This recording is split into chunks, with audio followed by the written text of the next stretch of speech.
नमस्कार। रुचिरा भाग 3 के अंतर्गत सप्त भगिन्यः पाठ के शब्दार्थ इस प्रकार हैं। पहला शब्द है बाढ़म। इसका अर्थ है बहुत अच्छा। इंग्लिश में कह सकते हैं वेरी गुड। इसके बाद पठनीयम दिया गया है जिसका अर्थ है पढ़ना चाहिए। अगला शब्द है ज्ञातुम। ज्ञातुम का अर्थ है जानने के लिए। इसके बाद अगला शब्द है कति। कति का अर्थ होता है कितने, जैसे कि इंग्लिश में कहा जाता है हाउ मैनी। इसके बाद संख्यावाचक शब्द चतुर्विंशति। इसका अर्थ है 24।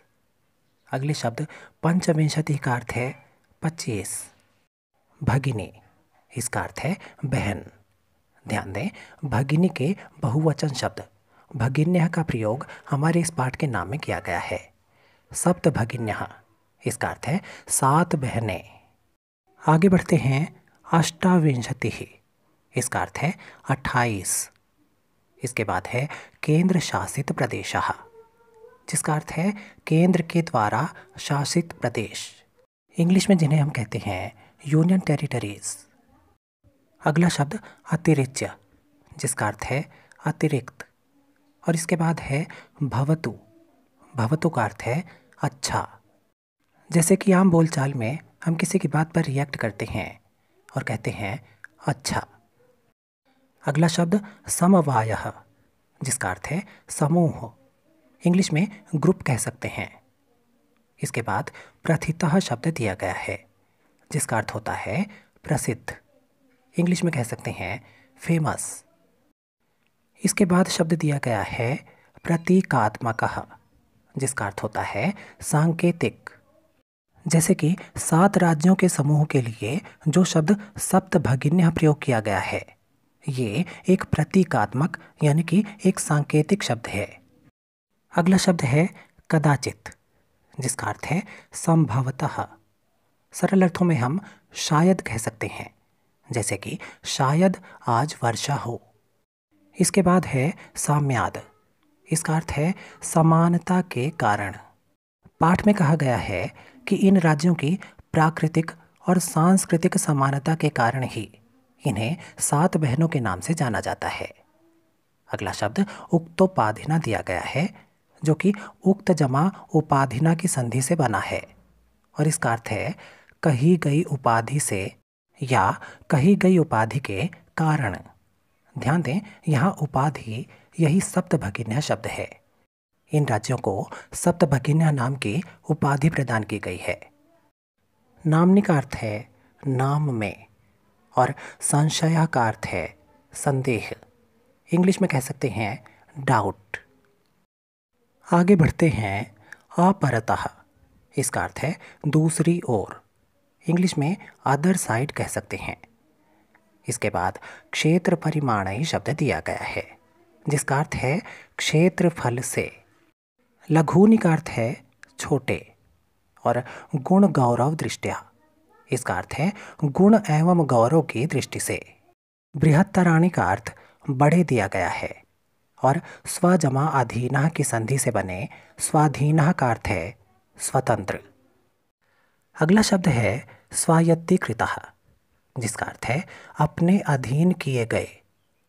जैसे कि पुराने समय में जब एक शासक दूसरे शासक के राज्य पर आक्रमण करके उस पर विजय प्राप्त कर लेता था तो उस राज्य का शासक उसके अधीन हो जाता था, यानी कि उसकी अधीनता स्वीकार कर लेता था। पाठ का अगला शब्द है महत्वाधायिनी, जो कि महत्व जमा आधायिनी की संधि से बना है। इसका अर्थ है महत्व को रखने वाली या महत्वपूर्ण। सरल अर्थों में कह सकते हैं इम्पोर्टेंट। श्रुत मधुर शब्दः, इसका अर्थ है सुनने में मधुर शब्द।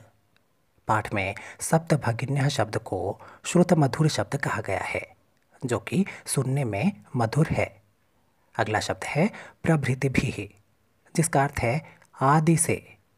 इंग्लिश में एक्सेट्रा कह सकते हैं। अगला शब्द विहितम दिया गया है जिसका अर्थ होता है विधि पूर्वक किया गया, यानी कि पूरे नियम के साथ किसी कार्य को पूरा करना। अगला शब्द प्राकृतिक संपद भी है जिसका अर्थ होता है प्राकृतिक संपदाओं से। प्राकृतिक संपदाएं जैसे कि पेड़ पौधे, पहाड़, नदियाँ, झरने इत्यादि। आगे बढ़ेंगे। सुसमृद्धानि, जिसका अर्थ है बहुत समृद्ध, यानी कि सभी सुख संपदाओं से युक्त। इसके बाद भारत वृक्षे शब्द दिया गया है। ध्यान दें, वृक्षे में सप्तमी विभक्ति यानी कि अधिकरण कारक का प्रयोग है, जिनके चिन्ह हैं में और पर, जिसका अर्थ हुआ भारत रूपी वृक्ष में या भारत रूपी वृक्ष पर। अगला शब्द है पुष्पस्तबक सदृशानि, जिसका अर्थ है पुष्प के गुच्छे के समान, यानी कि फूलों के गुच्छे के जैसा। अगला शब्द हृदया दिया गया है, जिसका अर्थ है हृदय को प्रिय लगने वाली, प्रिय या मनोरम। और इसी प्रकार का अगला शब्द है रम्या, जिसका अर्थ है रमणीय, यानी कि जहां घूमने में आनंद की प्राप्ति हो। पाठ के अगले शब्दार्थों की ओर बढ़ते हैं। सावहित मनसा, इसका अर्थ है सावधान मन से। सरल अर्थों में कहें तो ध्यान लगाकर। अगला शब्द ऊर्जस्विनः दिया गया है, जिसका अर्थ है ऊर्जा युक्त, यानी कि एनर्जी वाले। इसके बाद अगला शब्द दिया गया है पर्व परंपरा भी, जिसका अर्थ है पर्वों की परंपरा से, यानी कि ऐसे रीति रिवाज जिनके आधार पर हमारे ये त्यौहार मनाए जाते हैं। परिपूरितः, इसका अर्थ है पूर्ण या भरे पूरे। अंतिम शब्द समभिनंदनीयम, इसका अर्थ है स्वागत योग्य, यानी कि जिसका अभिवादन किया जाए। इस पाठ से संबंधित विस्तृत अनुवाद, अभ्यास और इसके बहुविकल्पीय प्रश्नों यानी कि मल्टीपल चॉइस क्वेश्चंस की वीडियोस का लिंक इस वीडियो के डिस्क्रिप्शन में दिया गया है।